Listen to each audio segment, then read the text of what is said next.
तो all right traders, कैसे हैं आप सब। बहुत टाइम से मैं कोशिश कर रहा हूं कि जो भी ट्रेडर्स के डाउट्स है उसको एक कंपाइल्ड वीडियो फॉर्मेट में लेके आऊं। तो अभी फिलहाल के लिए इस वीडियो के अंदर मैं 5 to 6 डाउट्स, इंपॉर्टेंट डाउट्स जो ट्रेडर्स के हैं, जिनकी प्रॉब्लम ये है कि वो ट्रेड नहीं कर पाते हैं, टेक्निकल प्रॉब्लम्स है, दिमाग से कुछ ठीक नहीं है, यानी नॉट इन द सेंस के वो एबनॉर्मल है वगैरह, लेकिन उनकी साइकोलॉजी ठीक नहीं है, ठीक है। तो वो सारे डाउट्स यहाँ पर मैंने लिखे हुए हैं व्हाइट बोर्ड पर। 5 to 6 मेजर डाउट्स है, और मैंने नाम भी लिखा है कि किन्होंने पूछा है, ताकि वो देख सके। और इसके अलावा अगर आपके कोई भी डाउट्स है तो कमेंट सेक्शन में जरूर मेंशन करिएगा। सेकंड पार्ट में वो सारे डाउट्स आपके क्लियर करूंगा, ठीक है। तो अगर आप यहाँ पर फर्स्ट डाउट देखेंगे स्टूडेंट्स का, स्मिथ भाई और वसीम भाई पूछ रहे हैं कि my stop loss always gets hit first and then target is achieve, but I book huge loss. देखो यहाँ पर ना एक प्रॉब्लम मत नजर आ रहा है मुझे, अगर आप इस डाउट को फोकस करेंगे तो सबसे बड़ा प्रॉब्लम क्या है इसके अंदर पता है। सबसे बड़ा प्रॉब्लम ये नहीं है कि इनका एसएल हिट हो जाता है, प्रॉब्लम ये है, प्रॉब्लम नंबर वन के एसएल हिट होने के बाद साला टारगेट भी हिट हो जाता है, ये एक प्रॉब्लम है, लेकिन इसको भी मैं मेजर प्रॉब्लम कंसीडर नहीं करूंगा। मेजर प्रॉब्लम जो यहाँ पर मुझे नजर आ रहा है वो ये है कि ये बंदा बोल रहा है कि मेरा ह्यूज लॉस बुक हो रहा है। क्या हो रहा है? मेरा ह्यूज लॉस बुक हो रहा है। तो ये जो ह्यूज लॉस है ना, इसका सिंपल सॉल्यूशन है, आपकी क्वांटिटी आपको कम करनी है, क्वांटिटी कम करनी है, ठीक है। I am writing again here, थोड़ा प्रॉब्लम हो गया यार, एक सेकंड यार, क्या हो गया ये। हाँ, आपकी जो क्वांटिटी है भाई, जितना माल आप उठा रहे हैं ना, शॉर्ट कर रहे हैं या बाई कर रहे हैं, वो थोड़ा कम करिए। ओके, अब देखो एसएल तो हिट होंगे, इसको तो आप अवॉइड नहीं कर सकते। टेक्निकल प्रॉब्लम ये हो सकता है कि अगर मार्केट अप ट्रेंड में है इस तरीके से, तो आप रैंडमली कहीं भी एंट्री ले रहे हैं, कोशिश करिए कि अच्छी कैंडल्स पर आप एंटर करें, ठीक है। कैंडल्स कौन सी मैं ट्रेड करता हूं, तो मैं बुलिश एंगल फिंग, बियरिश एंगल फिंग, ठीक है, हैमर पे एंड शूटिंग स्टार पे। चार कैंडल इंपॉर्टेंट, मैं मेरे स्टूडेंट्स को भी बता रहा हूँ कि यही चार कैंडल पे मैं ट्रेड करता हूँ। अगर मिलता है तो ठीक है, नहीं तो वो दिन ट्रेड नहीं करता। इससे होता क्या है, मेरा एसएल क्या हो जाता है, बहुत ही छोटा हो जाता है, 5 पॉइंट का, 10 पॉइंट का, 15 पॉइंट का। लेकिन अगर आप फिर 40-50 पॉइंट का एसएल रखते हैं, वो हिट होके फिर मार्केट ऊपर जाता है, दैट मीन्स आपने एंट्री कहीं ना कहीं गलत ली है। इसके मैं आपको दो सॉल्यूशंस प्रोवाइड कर रहा हूँ, ये बहुत बढ़िया सॉल्यूशंस है, आपको बहुत बहुत हेल्प हो जाएगा इससे। कोशिश करना कि आपको समझ में आ जाए, एक ही बारी में ध्यान से सुनोगे तो समझ में आएगा भाई, ठीक है। देखो यार, इसको मैं हटा देता हूँ अभी, क्योंकि डाउट तो अब क्लियर हो चुका है ना। मैं आपका नो माइंड सेट रीड करने की कोशिश कर रहा हूँ कि ऐसा क्यों होता है, रीजन समझिए। पहला अपने फोकस करते हैं कि साइकोलॉजिकल पॉइंट ऑफ व्यू से, क्योंकि आप टेक्निकल ढूंढेंगे तो कुछ नहीं मिलेगा भाई। टेक्निकल ढूंढेंगे तो आप फिर परफेक्शन की तरफ जाएंगे, और पॉसिबल ही नहीं है कि मार्केट में 100% आपको एक्यूरेसी मिले। तो पहले दिमाग से क्या सोचना चाहिए ट्रेड लेते टाइम, वो देखो। हाँ, एक सेकेंड यार, हाईलाइटर है। देखो नंबर वन, कि जब भी आप फर्स्ट ट्रेड पे प्लेस करो ना, फर्स्ट ट्रेड, तो अपनी क्वांटिटी हाफ कर दो। मैं क्या करता हूं कि फॉर एग्जांपल अगर मेरा रिस्क पर डे है, आप तो वो डिसाइड करते होंगे राइट। अगर ये नहीं करते तो बात ही मत करो आगे, यहां पे ही आप गलत प्रूव हो गए हो कि रिस्क पर डे, आपका रिस्क दिन का कितना है वो आपने सेट ही नहीं किया है। 2,000, 3,000, 1,000, क्या रिस्क है आपका? तो वो रिस्क डिसाइड करो, उसके हिसाब से आपको क्वांटिटी लेनी है। अगर आपको इसकी फॉर्मूला नहीं मालूम है तो आप देख लीजिए कि क्वांटिटी कितनी लेनी है। मैं निफ्टी की बात कर रहा हूँ फॉर एग्जांपल, ठीक है। निफ्टी की क्वांटिटी कितनी लेनी है या कोई भी स्टॉक की, फॉर्मूला है रिस्क डिवाइडेड बाय आपका एसएल पॉइंट।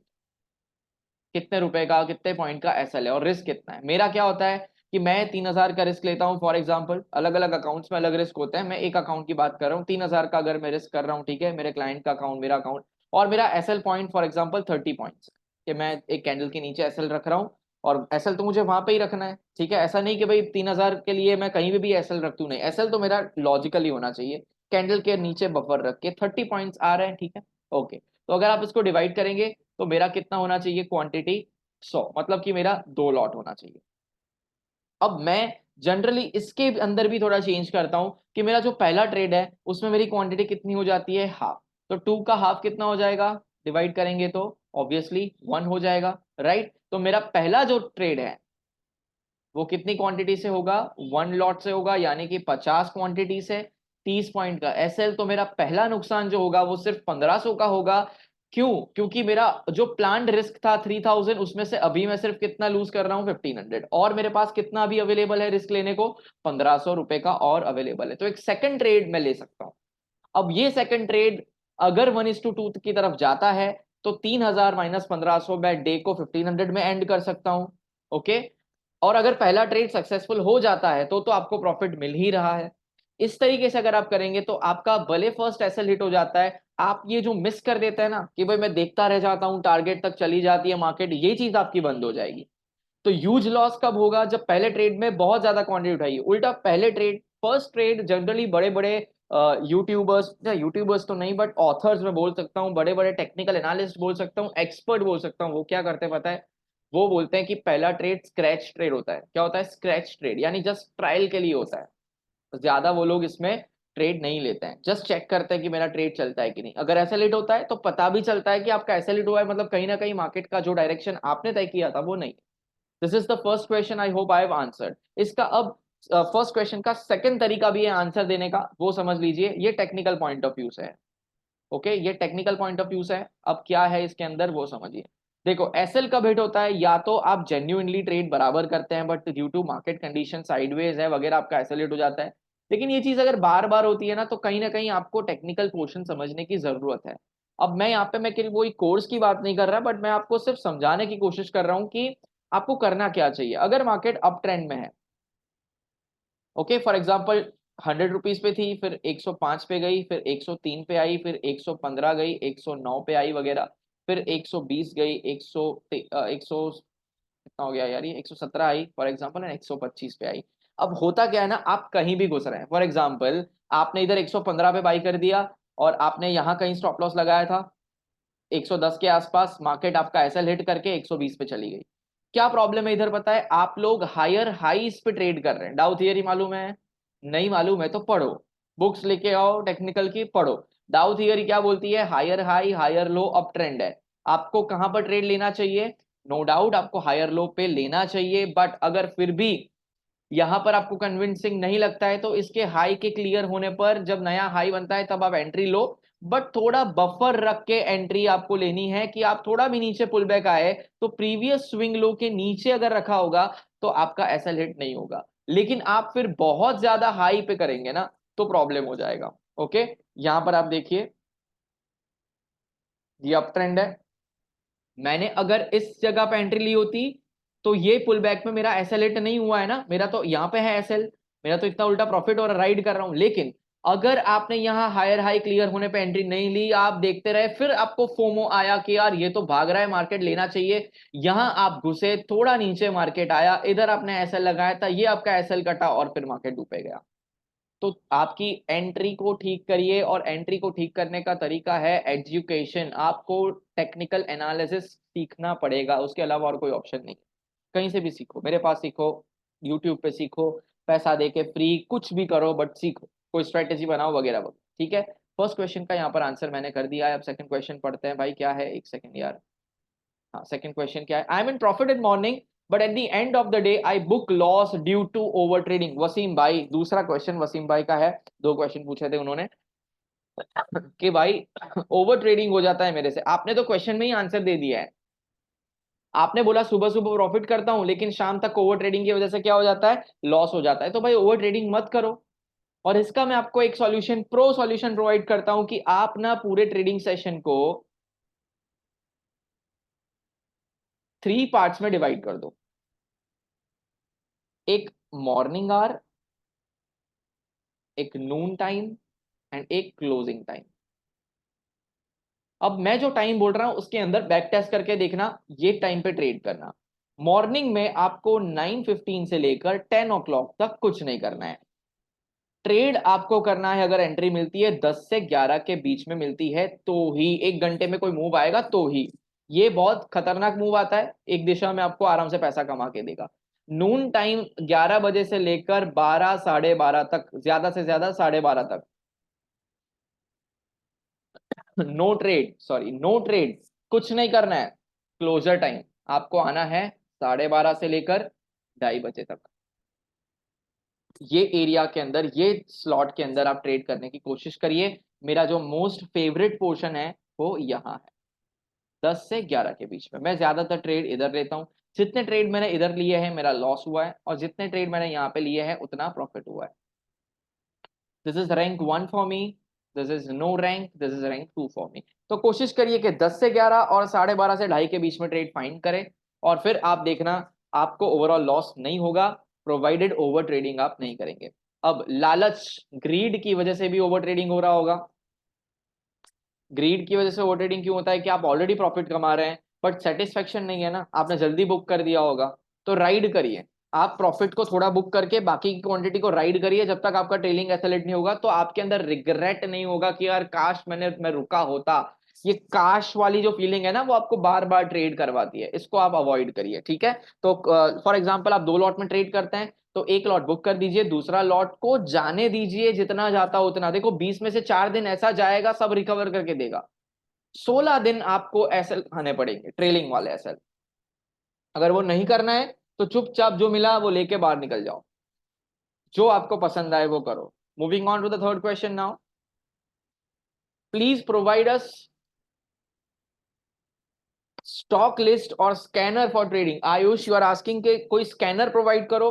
तो स्कैनर में जब आप ढूंढेंगे ना तो आपको समझ में नहीं आएगा। देखो स्कैनर एक तो लेट होता है, स्कैनर क्या होता है, एक तो लेट होता है। आपको जब सर्च करोगे ना वहां पे 10 मिनट के बाद आएगा, तब तक तो वो मूव चला जाएगा पूरा। तो स्कैनर मैं प्रोवाइड नहीं करूंगा, ये मेरा टेक्निक नहीं है, मैं ये चीज प्रेफर नहीं करता। सो आई कैनॉट प्रोवाइड स्कैनर। तो यहाँ पे मैं लिखता हूँ भाई scanner not feasible option. Y? Because of late entries. Late entry करोगे तो क्या होगा, एसएल लिट होगा, बिग एसएल जाएगा आपका, right. And some scanners are also not worthy, ये प्रॉपर होता भी नहीं है, कुछ और दिखाता है, होता कुछ और है। Yes I can give you the stock list. Stock list के अंदर आप क्या करो, क्योंकि आप स्टॉक में ट्रेड करते हैं तो आपके पास सिर्फ 5 स्टॉक होने चाहिए। मैं आपको लिख के देता हूं अलग अलग सेक्टर के। आप एक इन्फी को ऐड कर दीजिए, या इसके ऑप्शन में आप टीसीएस को ऐड कर दीजिए ट्रेडिंग लिस्ट में, इन्फोसिस या टीसीएस, ठीक है। नंबर 2 जो है आप इसमें ऐड कर सकते हैं एचडीएफसी बैंक। इसके अलावा आप आईसीआईसीआई बैंक भी ऐड कर सकते हैं। एक आप ऐड कर लो रिलायंस, ओके। अगर आपको एक और चीज यहां पर ऐड करनी है तो आप कर सकते हैं एक और सेक्टर। यहाँ देखो फार्मा सेक्टर में जनरली पहले ट्रेड करता था लेकिन अभी उसमें इतना मजा नहीं आता है। आप ना अल्ट्राटेक एक बार देख सकते हैं, उसमें मूव बहुत अच्छा आता है, एंड बजाज फाइनेंस। ये 5 स्टॉक के अलावा कोई भी स्टॉक आपको ट्रेड करने की जरूरत नहीं है। अगर आप ऐसा बोलते हो पूरे दिन में कहीं भी एंट्री नहीं मिली पांचों में, वो पॉसिबल ही नहीं है, अनलेस एंड अनटिल हाँ पूरा मार्केट ठंडा है, कोई एक सेक्टर में मूवमेंट आ जाएगा, ये मैंने जो दिया है उसके अंदर आपको मिल जाएगा, ठीक है। और फिर भी नहीं मिलता है तो कोई टेंशन नहीं, कल कर लेना trade. Moving on to the next question now, sir do you see OI? OI का मतलब यहाँ पर है open interest data. Open interest का डेटा मतलब यार बड़े प्लेयर्स कहाँ पोजीशन बनाते हैं, वो क्या करते हैं। OI data is a scam. Who is the king here? Price action is the king. देखो अगर मार्केट ऐसे जाके यहां अगर आप ओआई डेटा देखेंगे ना तो सारे पुट राइटर्स ही बैठे होंगे, सब जगह पुट पुट पुट चल रहा होगा, यानी कि ऊपे का पुट राइटर्स मतलब कॉल बायर्स, ठीक है, ओके। लेकिन अगर यहाँ एक फेक ब्रेकआउट मिला और इस तरीके से आया मार्केट तो यहाँ पूरा कॉल राइटर्स दिखेगा आपको। तो क्या मतलब है आप बताओ। और ओआई चेंज हो जाता है किससे? प्राइस एक्शन से। तो मैं हमेशा प्राइस एक्शन को इंपॉर्टेंस देता हूं। मैंने ओआई डेटा न कभी देखा है न मैं कभी देखना चाहता हूं, और जितना मैंने सुना है ओआई डेटा को देखकर कोई बड़ा अमीर नहीं बना है भाई। आपको क्या लगता है, क्या इतना सिंपल है? बड़े प्लेयर्स आपको आराम से दिखा देंगे कि हम कहाँ बैठे हैं? क्या बड़े प्लेयर्स मार्केट के राजा है? नहीं, मार्केट मार्केट है, मार्केट से ऊपर कोई नहीं है। तो बड़े प्लेयर्स भी अनवाइंड करते हैं, थोड़ा हेल्प हो जाता है ओआई डेटा से, but I see charts and I prefer charts, that's it. Next question, I am afraid of taking the trade, please help. Gautam भाई बोल रहे हैं कि मुझे ट्रेड लेने में डर लगता है सर, मैं ट्रेड नहीं ले पाता। अब ये जो फियर है वो क्यों है, आपको मुझे बताना पड़ेगा, कमेंट सेक्शन में जरूर बताना। क्या नंबर 1 पास्ट लॉस की वजह से हो रहा है, या फिर फियर ऑफ लूजिंग है, या फिर आपका सेटअप नहीं बना है, या फिर आपको टेक्निकल आता नहीं है? कौन सा रीजन है वो ढूंढिए आप। अगर पास्ट लॉस है तो देखिए, पास्ट लॉस जो है वो आपका लर्निंग है, उसको भूल जाइए। अगर उसको लेकर आप ट्रेड करोगे कुछ नहीं होने वाला है, बिलीव मी, आप लॉस ही करेंगे। अगर आपने कल का, पास नहीं, कल का लॉस भी दिमाग में लाके आए ना इधर, आज आज लॉस ही होगा। दिन खत्म, 3:30 बजे लैपटॉप बंद, दिमाग से वो दिन खत्म। हाँ, जरूर फाइंड करो आपने गलती क्या करी है, लेकिन अगर सारे रूल्स फॉलो किए हैं फिर भी लॉस होता है तो उसको भूल जाइए, एक लर्निंग की तरह कि भाई ठीक है, इट्स अ बिजनेस लॉस। हाँ, गलती है तो इंप्रूव करना। नंबर 2, फियर ऑफ लूजिंग, कि यार मुझे डर लगता है कि मैं पैसा खोना नहीं चाहता। तो भैया बाजार में क्यों आए हैं आप? शेयर बाजार में चले जाइए आप, शेयर बाजार से, क्योंकि अगर आप यहां लूज करना नहीं चाहते हैं तो आपको विन भी नहीं मिलेगा। यहां अगर रिस्क लोगे तो ही यहां पर रिवॉर्ड आएगा। विदाउट रिस्क आप तो, मेरा एक भी पैसा नहीं जाना चाहिए फिर पैसा बनेगा, ये तो पॉसिबल ही नहीं है। तो मत करो ट्रेडिंग, सिंपल है। इन्वेस्टमेंट कर लो, वो भी वहां पर भी लॉस होने का चांसेस है, ट्रेडिंग से कम है लेकिन हो जाएगा वहां पे भी लॉस। तो if you are not willing to lose your hard earn money then do not come into the stock market. Number 3 reason हो सकता है आपको सेटअप नहीं मालूम है। क्या इसका सॉल्यूशन है? एजुकेशन। सीखो। कितने साल लगेंगे? 2 से 3 साल लगेंगे। मैंने अपने 2 सालों के अंदर, 3 सालों के अंदर मैंने कंटिन्यूअस चार्ट्स को देखा है। मैं रात को 2-2 बजे, 3-3 बजे उठ के चार्ट देखता था। दिन रात मैंने एक किया है, मेरे को बस कैंडल चार्ट, कैंडल चार्ट क्या, मैं पागल हो गया था एक टाइम पे कि मेरे को इसके अलावा कुछ दिखता नहीं था। अगर इतना लेवल का आपके अंदर डेडिकेशन है तो सेटअप अपने आप निकाल लोगे, आप बनाओगे अपना सेटअप। मैं गारंटी बोल रहा हूँ, यूट्यूब पे देखना भी नहीं पड़ेगा, अपना सेटअप खुद डेवलप करोगे। और मैंने जो डेवलप किया है वही मैं मेरे स्टूडेंट्स को भी देता हूँ, ठीक है। नंबर 4, टेक्निकल आता नहीं है, यानी कि आपको बिल्कुल पता नहीं है। देखो ये दोनों अलग है एक्चुअली, देखने जाए तो। सेटअप क्या होता है पता है आपको? एक स्ट्रेटेजी की जरूरत है, वो आपके पास मिसिंग है। तो कुछ करो यार, डेवलप करो। देखो इतना अगर आपको एक्सपीरियंस हो जाएगा ना तो अपने आप कुछ डेवलप करो यार। मूविंग एवरेज यूज करो, पाइवट पॉइंट यूज करो, कुछ भी करो, आरएसआई, मैकडी, जो अच्छा लगे करो। यूट्यूब पे फ्री में एजुकेशन बड़ा पड़ा है, उसमें से कोई उठा लो, बैक टेस्ट करो, चार्ट बनाओ, अपना अपना एक्सेल फॉर्मेट बनाओ, 1-2 साल के डेटा लिखो। अभी आप बोलोगे सर इतना बड़ा, इतना सारा करना पड़ता है, तो करना पड़ता है ना भाई, पैसा कमाने के लिए कौन मेहनत नहीं करता है, करना पड़ता है। लास्ट है, टेक्निकल ही नहीं आता, यानी कि आपको पता ही नहीं है, आप सिर्फ गैम्बलिंग कर रहे हैं, तो ये तो है, हो गया गैम्बलिंग। बहुत अच्छी बात है कि गैम्बलिंग में डर लगता है, बाकी गैम्बलर को डर नहीं लगता है। 2-3 नमूने मेरे फ्रेंड ही है, गैम्बलिंग में डर नहीं लगता उनको, उनको कैंडल का सी भी नहीं मालूम है, फिर भी वो लोग क्या करते हैं, उठा पटक, ये दे पटक, चालू का चालू रहता है उनका, ऑप्शन का लॉस होता है, प्रॉफिट प्रॉफिट छोटा, लॉस बड़ा, कमाते हैं इसमें डाल देते हैं, कमाते हैं इसमें डाल देते हैं। वो नमूने हैं, उनकी बात नहीं करता। टेक्निकल सीखो भाई, बहुत जरूरी है। टेक्निकल सीखोगे तो सेटअप खुद बनाओगे। डी अगर आप फॉलो करोगे तो सी अपने आप फॉलो हो जाएगा। सिर्फ सेटअप के बाद, अगर सिर्फ सेटअप पे आप पागल हो जाओगे ना, सिर्फ सेटअप ढूंढोगे का भाई कोई स्ट्रेटेजी बता दो, कोई स्ट्रेटेजी बता दो, नहीं होने वाला है। टेक्निकल नहीं आता है तो स्ट्रेटेजी कोई काम की नहीं। पहले टेक्निकल एनालिसिस को सीखो। Moving on to the next question. Last question है आज का। Sir which strategy you use? 10 से ज्यादा क्वेश्चन आए हैं, सेम क्वेश्चन 10 लोगों ने पूछे हैं, विच स्ट्रेटेजी यू यूज। तो मैं यहाँ पे रिवील करने जा रहा हूं, जिन्होंने एंड तक वीडियो देखा है उनको एक सरप्राइज मिलेगा कि मैं जो यूज करता हूं मेरे चार्ट में, वो मैं यूज करता हूं price behaviour, support resistance, candlestick and trend. 4 चीजों पे मैं ट्रेड लेता हूँ, कोई इंडिकेटर लगाता नहीं हूँ। प्राइस बिहेवियर, ये मेरा एक्सपीरियंस मुझे सिखा रहा है, एक्सपीरियंस अभी तक का, एक ही चार्ट को देख देख कर। मैंने 2 से 3 साल सिर्फ निफ्टी को दिए हैं, सिर्फ निफ्टी को दिए हैं। उसने मुझे सिखाया उनका प्राइस बिहेवियर क्या है। तो मैं यहाँ पे डायरेक्टली नहीं सिखा सकता, मैं 3 चीजें समझा सकता हूँ नीचे की, प्राइस बिहेवियर खुद करना पड़ेगा एक्सपीरियंस से। मैं मेरे स्टूडेंट्स को भी नहीं दे सकता क्योंकि उन्होंने तो अभी सिर्फ प्राइस एक्शन सीखा है, बिहेवियर तो समझ में आए उसका। उस देखो कोई इंसान अगर आपको पहली बार मिलता है तो क्या आप, फॉर एग्जांपल चलो आप एक लड़की को मिलने गए, डेट पे गए, क्या आप डायरेक्ट शादी की बात कर लेते हैं पहली मीटिंग में? नहीं। हाँ, अगर आपको बहुत जरूरत है, इच्छाएं हैं तो आप बोल सकते हैं ऐसा, लेकिन थोड़ा प्रैक्टिकली सोचो, क्या ऐसा होता है? नहीं होता है ना। हम 2-3 बार मीटिंग करते हैं, सगाई होती है, फिर 1 साल उसके अंदर बीतता है, फिर शादी करते हैं, और बीच में अगर कुछ नहीं अच्छा होता है तो फिर हम अलग हो जाते हैं, ठीक है। तो प्राइस बिहेवियर इंसान के बिहेवियर जैसा ही है। निफ्टी को समझने के लिए तुमको उसको टाइम देना पड़ेगा। कैंडल लाइट डिनर नहीं, कैंडल नाइट विथ निफ्टी होना चाहिए। कैंडल नाइट डिनर नहीं करना है आपको, पहले करियर बनाना है तो candle with Nifty. Okay, candle light आप निफ्टी के साथ करो, एकदम ऑफ कर दो, पूरा रूम ऑफ कर दो। ओके, डार्क मोड कर दो, ग्रीन रेडी दिखेगा आपको, ट्रेडिंग व्यू पे आता है ना, करो उसके साथ, खाओ निफ्टी के साथ, चार्ट पे टाइम स्पेंड करो। इससे अच्छी डेट आपको जिंदगी में कोई नहीं मिल सकती है। लड़की तो चली जाएगी छोड़ के, निफ्टी नहीं छो जाएगी छोड़ के, ये यहाँ की यहाँ है, पैसा देके जाएगी। ठीक है, नंबर 2, सपोर्ट एंड रेजिस्टेंस।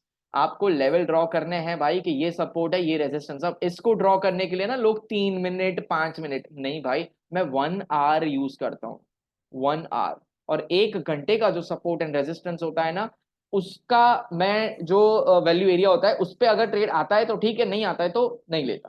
ठीक है, कैंडलस्टिक, मेरी इंपॉर्टेंट कैंडलस्टिक, फेवरेट कैंडलस्टिक मैंने बताई है, हैमर है, शूटिंग स्टार है, इन सब पे ट्रेड ले लेता हूँ। ठीक है, मैं कभी ऐसा नहीं बोलता कि हैमर के बाद एक और ग्रीन बने तो नहीं, हैमर बनी ले लो, क्या जाएगा, एसएल जाएगा कोई नहीं, बंद, एसएल गया तो बंद। मेरा एसएल 5-10 पॉइंट का होता है। ठीक है, नंबर 4, ट्रेंड। हाँ देखो, ये ट्रेंड जानना बहुत जरूरी है। अब आप कोई भी ग्रीन हैमर पे ट्रेड ले लोगे तो फिर बाद में एक बियरिश एंगल्फिंग आ जाएगी ना, क्योंकि आपने ट्रेड ही नहीं ट्रेंड ही नहीं समझा है। आप बोलोगे कि सर आपने बोला हैमर पे ट्रेड ले लो, मैंने हैमर साला दूसरा ही कैंडल मेरा एसएल हो गया सर, अभी तो सर 9:20 हुई है, 3:30 तक करूंगा क्या मैं। तो मेरे भाई, ट्रेंड तो देखो, ओवरऑल चार्ट को मिनिमाइज करो, थोड़ा छोटा करो चार्ट को, जूम इन या जूम आउट क्या होता है, देखो ओवरऑल कहां जाने की कोशिश कर रहा है, सेंटिमेंट्स क्या है मार्केट के। ग्लोबल मार्केट्स भी मैं देखता हूं, ग्लोबल मार्केट रात को 10 बजे, सुबह में उठते ही 9 बजे, ये सब मैं देखता हूँ, प्री ओपन मार्केट वगैरह। थोड़ा ग्लोबल नॉलेज का आपको आइडिया होना चाहिए ग्लोबल मार्केट्स का। ठीक है, तो मैं कोई स्ट्रेटेजी यूज नहीं करता, मैं एक्चुअली ट्रेड करता हूं प्राइस एक्शन पर ही। अगर आपको ज्यादा से ज्यादा कुछ यूज करना है तो आप ना 50 या 200 ईएमए लगा के कोई स्ट्रेटेजी ढूंढो, यूट्यूब पे 50 ईएमए वाली, आपको शायद हेल्प हो जाएगा। इससे छोटा मूविंग एवरेज मत लेना, स्टॉप लॉसेस हिट होंगे। तो गूगल पे जाके, अच्छा एक एक बात बताऊं, सिद्धार्थ भानुशाली मेरे बहुत अच्छे सर हैं। ठीक है, मैं पर्सनली इनको नहीं जानता, लेकिन यूट्यूब पे बातचीत होती है हमारी, चैट्स वगैरह में, कमेंट सेक्शन में। मैंने, जब मैं बिगिनर था, मैंने उनका 44 ईएमए वाला वीडियो बहुत देखा था, और मैंने उस पर ट्रेड्स भी लिए हैं स्टॉक्स के अंदर। तो ये मुझे अच्छा लगा था, लेकिन उसके बाद क्योंकि मैं प्राइस एक्शन पे आने वाला था तो मैंने 44 ईएमए लगाना छोड़ दिया है। आप 44 या 50 दोनों दोनों में से कोई एक लगा सकता है। इनका वीडियो जाके आप जरूर देखना, थोड़ा बहुत उनका प्रमोशन कर लिया मैंने, लेकिन वो बंदे को प्रमोशन की जरूरत नहीं है, वो बहुत अच्छा पढ़ाता है। 44 ईएमए पे मुझे कम से कम 20 वीडियो वो टाइम पे मिले थे, मैंने सारे के सारे देख लिए थे, और मैंने वॉच लिस्ट बना दिया था। ओके, और नोट्स बना दिया था, और उसके हिसाब से मैं ट्रेड लेता था। Over a period of time मुझे पता चलने लगा कि 44 ईएमए कब काम करता है, कब नहीं काम करता है, कब करना चाहिए, कब नहीं करना चाहिए। ओके, और कौन से दिन पे 44 ईएमए पे एसएल हिट होते हैं, कौन से दिन पे वो राइड करना होता है, ये सब पता चलेगा जब आप उस रामबाण को यूज करेंगे। अगर आपके पास कोई AK-47 है, आप सिर्फ ऐसे लोगों को डराओगे, भाई वो खाली है, अंदर एक भी कुछ है ही नहीं, उसको यूज ही नहीं की है। ओके, यूज की हुई गन और अच्छी है नई गन के कंपैरिजन में, क्योंकि जब तक आपको वो पता ही नहीं है कि आपको चलानी कैसे, या चलाई भी है या नहीं, क्या पता चलेगा आपको। तो use the strategy first, at least 100 trades आप लो, 3-4 महीना ट्रेड करो, जर्नल बनाओ, उसके बाद कुछ डिसाइड करो। यार हार्डली आज के रिटेलर्स 10 दिन भी वो नहीं कर पाते एक स्ट्रेटेजी यूज, वो बदल देते हैं यार, वो स्ट्रेटेजी अच्छी नहीं है, 2 दिन लॉस होता है ना, स्ट्रेटेजी अच्छी नहीं है ऐसा बोल देते हैं, ऐसा नहीं होता है मेरे भाई। ओके, तो बस इतना ही आज के वीडियो में। अगर आपको वीडियो अच्छा लगा है तो इसको प्लीज शेयर करिए, कमेंट सेक्शन में बताइए कि आपको वीडियो कैसा लगा, और डाउट्स आपको सॉल्व करने के लिए रेडी हूं। बस इस सीरीज को कंटिन्यू रखना चाहता हूं, कुछ भी हो तो मुझे आप नीचे मेंशन कर देना, अपने पर्सनल डाउट्स मुझे मैसेज कर सकते हैं। Good bye everyone, take care.